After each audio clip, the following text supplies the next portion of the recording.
Wow, just look at those two go. This will do great for the ratings. Hey, you did great. Why not get some sleep? Well, I think I earned it, so I might just do that. Hey, we didn't think you'd actually record Matt's little speech. Wait, who's this? Well, in order to learn all, meet me on level -100. We'll discuss all the little details there. Well, that was weird. I wonder if I should investigate. In the meantime, I'll just edit this video before I go to bed. What's the first thing that comes to your mind when I say first-person shooter? Well, if it isn't being a producer of a hit reality TV show that needs you to satisfy its viewers each season, then you're probably thinking of some weird amalgamation of Black Ops and Pressure Washer Simulator. And believe me, I understand. The Crush House is a game that genuinely flew under the radar during 2024 Summer Game Fest, and I've been keeping an eye on it for different reasons. Although the game touts itself as being the first first-person shooter, it definitely excels at being a simulator for those that want to experience what it's like producing their own Too Hot to Handle or Love Island. And I can hear you asking, why am I interested in a game like this? Well, it's backstory and lore implications, and maybe a little bit of drama too. See, prior to the game's launch, the Crush House would show us gameplay while also teasing a mystery behind the game, especially this little furry guy named Chorby. Now, after playing through the game and uncovering most of the secrets, I can say that Chorby is actually a red herring, meant to draw us into the bigger mystery that lies behind the walkie-talkie. This game even went the extra mile and created an ARG website to accompany the game's launch. And let me tell you, it's not just a game where hotties compete to be the best drama queen, but a story about a corrupt network literally sucking the soul out of their contestants and you saving their souls, which is a way different angle than most games take. Now then, the basic premise of the game, The Crush House, is that it's set in a 1990s sexy Malibu home where the sun shines and the hottest contestants set out to become famous. In other words, a mashup of Love is Blind, My Sims, and all the camera angles you can handle. However, as the new hit show airs its first season, it's up to you, J. Jimis Jung, to buy props, record angles, and satisfy all your audiences before midnight. But what might be unexpected in this summer paradise is that while you're watching all the different contestants, someone is actually watching you. And surprisingly enough, it's not only the corrupted company that's watching you, but someone else who doesn't quite enjoy the show. So sit down in front of the old boob tube, dedicated overthinkers, and hit that subscribe button, rate this video with 100 thumbs up, and let's dive into the backstory and corrupt nature of the Crush House.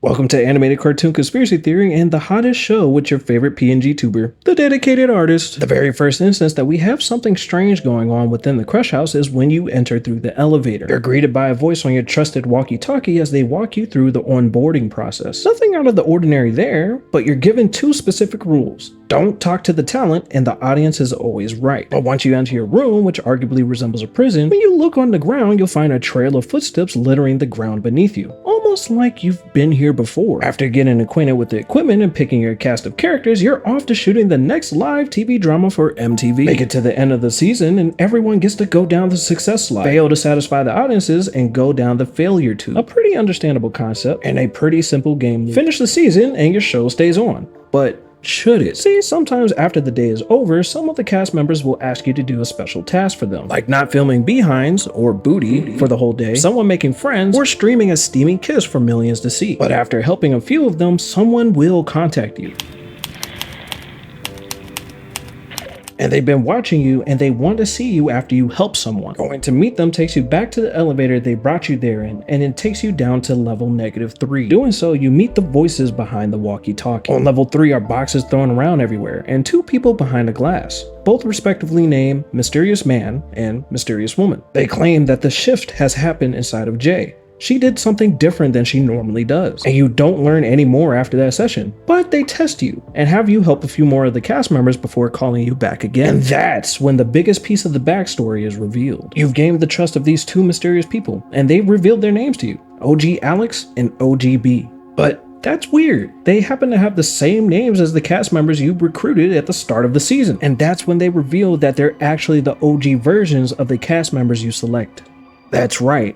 Clones! I'm checking off my checklist. Any gameplay with a deep story? Check. Clones check, seems like we have another box to fill. Well, OGB and Alex explained that whatever contract they signed would keep them young forever. They also state that the contract was supposed to expire 5 years after the studio, Sun, literally abandoned the originals and the clones after the contract. And they don't know if it's been years or decades after their contract. Man, we're on a roll. Evil Company, clones, what else is there? So let's recap. You, the whole cast, and the originals have been cloned for a TV studio that has abandoned you for eternal entertainment until the shift happens and you meet 2 of the OG classmates. Still following? But how does the cloning work, and what's up with the crush juice that we happen to see advertised everywhere? See, OG Alex and OGB reveal that they give up literal flesh each week in order to make new batch of clones. And if you take a close look at B, you'll notice that her legs are missing, and Alex gave up part of his arms, legs, and possibly his face and more. And the more popular you are in the cast, the more flesh you have to give each week, and the more you lose your mind in the crush house. Kind of a sad existence, really. But the procedure to give up your flesh doesn't come without a cost. Both Alex and B say you can't survive without the crush juice after doing a procedure, and without it, you'll live a painful existence for eternal fame and beauty. But it isn't until you help a couple more castmates, OGB shows you a device known as the Crusher, a device that creates all the clones we see each week, and seemingly looks like the same place the crush juice is created by smashing up all the clones whenever they go down the success line or the failure elevator. Literally an endless cycle for all of those that give their flesh or is recycled for the next season. So is that it?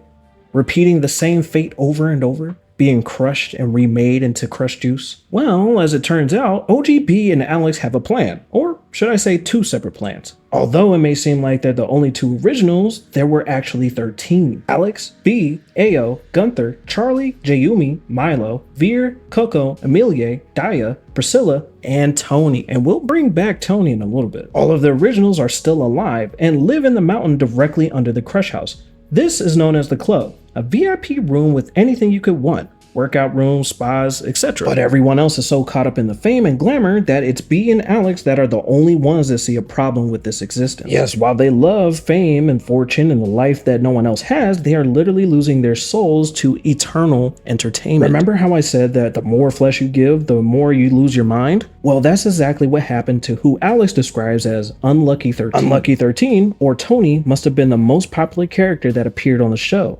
slowly losing his mind until he was no more. Even on the poster hung on the same floor as the Crusher, has his image torn out as if the memory was too much to bear. And that's why Alex and B plan to end this cycle in their own way. As it turns out, as you progress in the story, OG Alex and OG B both have a falling out. B wants to end the show by live streaming the Crusher in action for all to see, whereas Alex wants to let all the clones escape on the beach because his friend Tony felt so much for his clones. This happens to differ from their original plan, which involved escaping on the beach, which happened to be the only exit as well. Later on, B jams the success live to give them enough time to film the Crusher, whereas Alex has rigged the failure elevator to go directly to the beach for the clones to escape, and you're left with helping either one or the other. If you help Alex with his plans, the clones finally escape on the beach, with Alex sacrificing his well-being to do so, wanting to go through this as many times as possible just to free the cast. And if you help B, you'll record the Crusher live in action, revealing to the world how immoral the Crusher is, and showing how the clones are created. While both of the outcomes are different, both of the endings end with you being captured by OGJ, the OGU. And that's basically the story of the Crush House, a story of freeing trapped souls from an endless purgatory of fame and pain. But something else I wanted to include without drawing out the video too long is that in B's ending, you'll notice that the comments on the live feed change from their normal NPC comments to something that looks more like code, somewhat like B is actively hacking the broadcast feed, which I believe is also connected to the ARG website, The Fizz. It seems to be a normal blog site that hosts content from 1999 about the Crush House, but if you go onto the website at a certain time, it changes to red and looks as if the site has been hacked. Words change to SOS messages, images change to live feeds of Alex's room, and the dates on the articles change as well. They change from their original 1999 dates to 2099.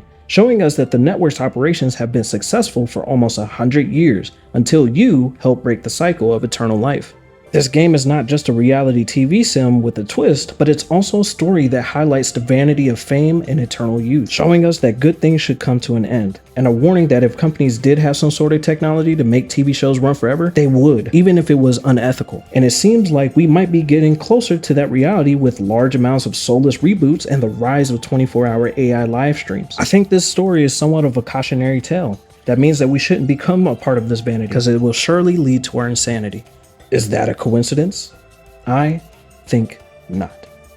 And a special thanks to Devolver Digital for providing me with the Steam key for this game. Even though this video wasn't sponsored, I've been eyeing this game for a while, hoping that the backstory and lore would be as good as I hoped. And I feel satisfied. And I'm grateful for the free key. So awesome job, Enreal. And I wonder if we'll see that British spin-off of the Crush House soon. And don't forget to check out all of the other theories, let's plays, and possible animated shorts coming to the channel soon. And I'll see you in another video. Bye-bye!